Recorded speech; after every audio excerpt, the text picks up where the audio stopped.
السلام علیکم ورحمۃ اللہ وبرکاتہ۔ کیا حال ہے؟ ٹھیک ہیں، خیریت سے ہیں؟ دعا ہے کہ اللہ تعالیٰ سب کو اپنی حفظ و امان میں رکھے۔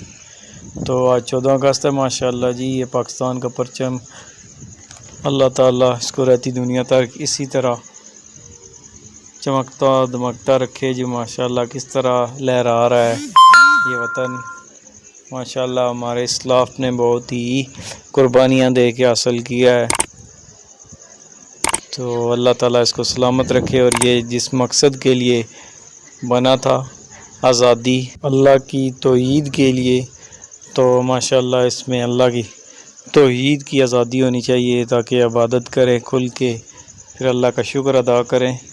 تو ماشاءاللہ دیکھیں جی، اللہ کی رحمت تو برس رہی ہے۔ بس اللہ تو ہر وقت ہم پہ اپنی رحمتیں برساتے رہتے ہیں، بس ہم ہیں کہ تھوڑے اللہ سے دور ہو جاتے ہیں کہ اللہ تعالیٰ کا شکر ادا نہیں کرتے، کیونکہ اللہ تعالیٰ نے ہم کو پیدا کیا، ان کو پیدا کرنے سے پہلے اللہ تعالیٰ کہہ رہے ہیں کہ یہ انسان نہ شکرا ہے، تو پھر ہمیں جو ہے نا سب کچھ سمجھتے بوجھتے ہوئے بھی اللہ کا شکر ادا کرنا چاہیے۔ تو یہ دیکھیں ماشاءاللہ اللہ کی رحمت ہو رہی ہے، تو انجوائے کریں جی۔ ماشاءاللہ آزادی کا دن ہے اور اللہ کی رحمت کو بھی نظارے کریں۔